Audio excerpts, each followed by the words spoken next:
Hello, everyone. Welcome back to Esoteric Ramblings. I'm Jesse Arnold, and today I'm bringing you my review of the new 2021 movie, A Quiet Place, Part 2.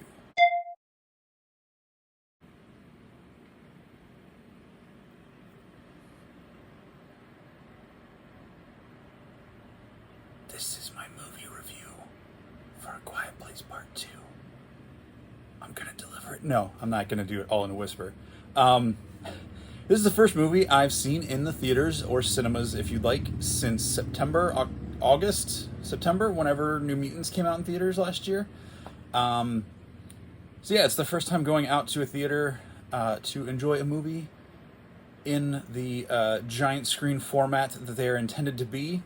And I'll get my little rant out of the way here. I did not enjoy my movie-going experience. The movie itself was fantastic. The experience itself was not. I thought, given how much time it's been since I had been to one of the theaters around me, that they might have improved some of their things, but I walked in and it was the same old place doing the same old things. And that's sad because it's AMC, and I used to love going to AMC theaters when I was a kid, and it's just not the same. There's nothing.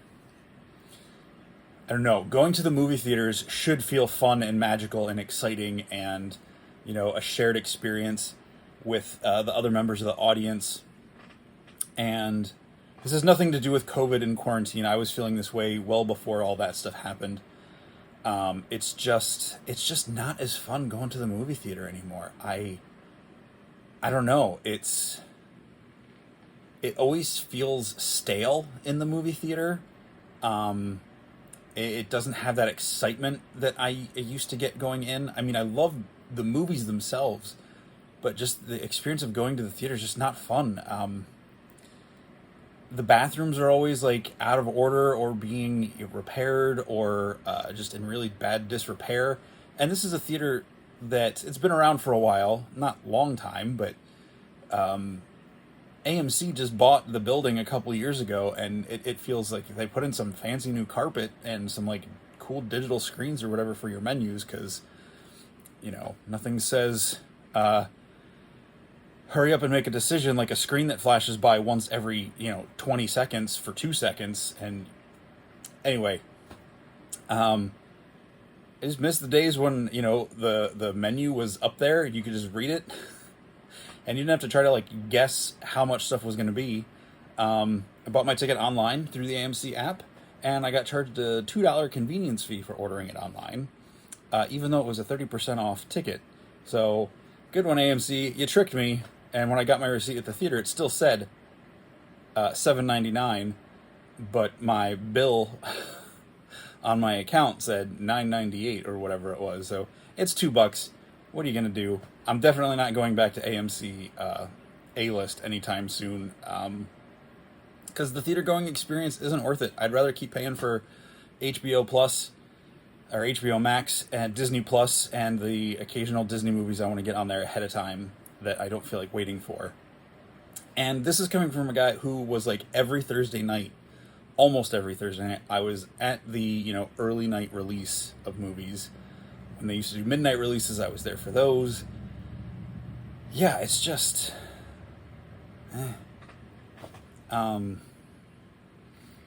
Yeah, that said, I'm done with my rant about the movie theaters around me. I would very much like to go somewhere else that I've been before, whether it's to see family in Florida or Missouri, or to see friends in the Chicago area, and go back to theaters I've been in those areas to see if I get any of that excitement back. Is it just the movie theaters here? Is it me? I don't know. That said, Quiet Place Part 2. I will give some warnings here. I'll do some specific spoilers later in the video. So for now, I'm just going to talk about the basic principles of the movie without getting into spoilers. Yeah, I'll give you a warning. So the movie, we saw the trailers, and there's a lot we don't see in the trailers in the movie, which is great. I think they did a really good job of not giving us third act footage, or Mel Gibson leaping over that taxi car for ransom or whatever it was all those years ago. that you just kept waiting for that cool shot to show up. So yeah, good on them for doing a good job with their trailers, especially since this movie was supposed to come out over a year ago, and not over spoiling with footage and things from the movie. Did a really great job. The sound design on this movie was fantastic. So everything you liked about the first movie carried on in this one. So the sound production, the score from Marco Beltrami was fantastic. John Krasinski's directing again with the same other co-writers from the first movie that came up with the story. So a lot of the returning casting crew, I don't remember the names, but there was a new cinematographer on this one from the first one, but it still felt and, visually looked and felt like we were part of the same world. And instead of being in the house from the trailers, we do see them leaving the house. So it's definitely about them like moving on. And it picks up almost immediately in the story where the previous movie left off. So, yeah, like so many of these alien sci-fi movies, when you get the big reveal of how to defeat them, things fall in quick succession, and, like in Independence Day, and all around the world, everybody takes them down. And not so much in this one, being the horror suspense thriller that it is. It does drag out, in a good way, the suspense and the terror. And, again, the cast do a fantastic job. Emily Blunt and, Millicent, I'm blanking on her name, I'm going to look at my phone and cheat. Millicent Simmons and Noah Jupe reprising their roles. John Krasinski does come back in some flashbacks, because like in the first movie we saw back in time to earlier in the story. So we do that with this as well. Oh wow, I just saw a name, I'm not going to spoil that. I saw a name of a character that I did not recognize the actor when I saw them on screen, so that was kind of cool. And yeah, so they all do a fantastic job, and I think Emily Blunt is a great job in both movies. Just the emotional weight and how much they have to do without verbally speaking, and I really liked getting to see the sign language again, even though I don't speak sign language or understand it. It's really cool to see that, and I think Millicent and I just dropped his name again. Noah do a fantastic job in this movie. They, because a lot of the story, it was around them in the first one too, but it feels like this one is more centered on the two of them, as the first one was more on Emily Blunt and John Krasinski. And of course, Cillian Murphy from the trailers, he's in it, and he's I might not like every movie or every role he plays, but he plays the hell out of all those characters. I think he is a fantastic actor, and he did a great job in this. So kudos to all of the cast for your performances in this movie. They were fantastic, absolutely great. And yeah, and again, sound design, music, score, everything was really cool. I'm drawing a blank on that cool word. I'll see if I can look it up and drop it in down here. They do it in the first movie when Emily Blunt's listening to the headphones, and then she shares it with John Krasinski, and you get to hear the music that way, since there's no real music in the movie aside from the score. So they do that again in this, and it was really cool because they do whatever this cool term is, when you as the audience hear the music the same way the people in the movie would hear it. I always think that's really cool when they do that, especially in this movie with the sound design being such a vital part of this movie. So I will wrap up a little bit here. I think it was a great movie. I enjoyed it. Maybe not as much as the first one, but not in a negative way. I think just the first one, the idea was so fresh and new, and I didn't want a sequel. But when I heard that they got John Krasinski and all the people back to do a sequel, I'm like, all right, if they're on board, they must be keen on the story enough to continue on this world. So I hope it does really well. I think it's really good. There are things I liked about it more than the first one, but overall, again, I think just the freshness of the idea for the first one just lands a little harder than it does in this one. But this one is a worthy sequel, and I don't think it falters in the delivery of the story that it does at all. So with that said, I'm going to switch over to spoilers now. Just right off the bat, it goes back to day one. So we see the beginning of this attack, this alien infestation, this invasion in their town. Again, we don't get a whole lot of explanation as to what it is. There's no, presidential announcement where everybody knows what's going on. I like this where we as the audience are with the people experiencing it, where we don't get the whole lowdown like we do in a lot of these other big budget disaster or horror movies like Independence Day or 2012, things like that. So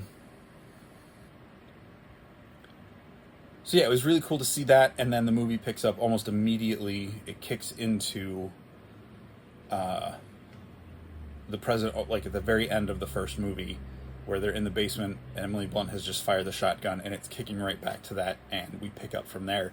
And it's really cool as they're making their way out of the house and the things they do, and I'm not going to spoil the whole movie, but I just really like as they make their way, and of course from the trailers you saw that they eventually find their way into this abandoned train yard or factory of some sort, and they run into Cillian Murphy's character. There's a really tragic moment, not that we lose anybody, but there's a really gripping moment as they're entering this area that really ups the stakes and sets a lot of things running.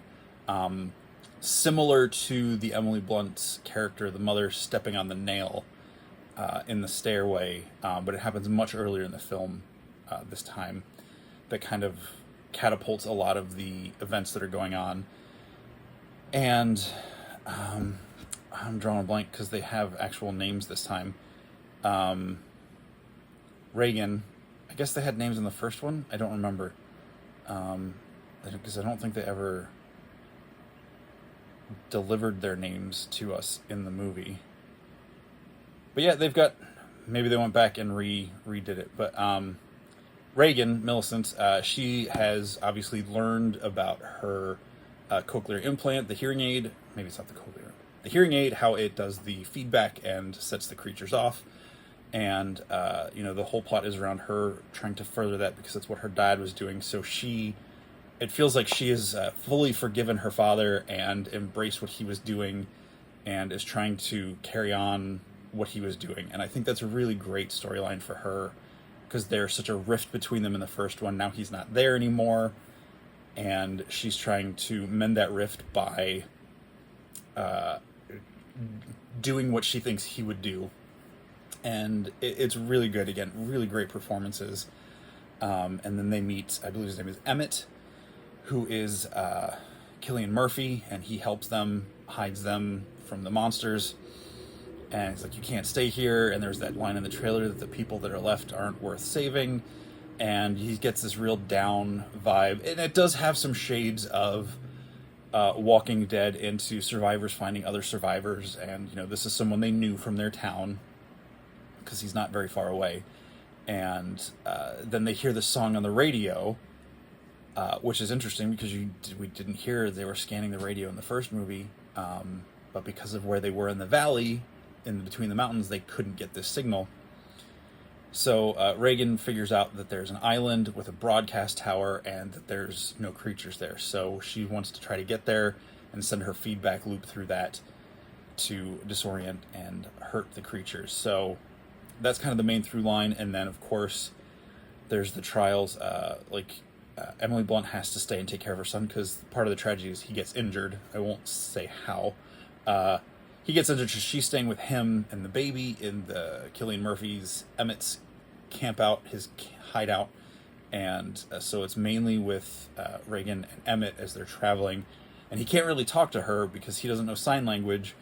So he has to look directly at her and enunciate his words and try for her to read his lips. And it's just this interesting bond that develops through them as they progress through the story. And of course, there's creatures and other dangers in the rest of the movie, but I'll leave it at that. I give this movie, I'm not going to say 2 thumbs up, but I really enjoyed it. I'm looking forward to adding it to my Blu-ray shelves. I'm a little sad because I believe I currently have A Quiet Place on my top 13 list, so I'm going to have to bump that down if I haven't already, since I knew the sequel was coming. Because my top 13 can't be part of a franchise. So, yeah, sorry, you got demoted because you made more of yourself. But we'll see if they. I'll see when I get to watch it again if I feel like it's transcended my top 13 into my ultimates, which is where things like Lord of the Rings, The Hobbit, and the Star Wars franchise go.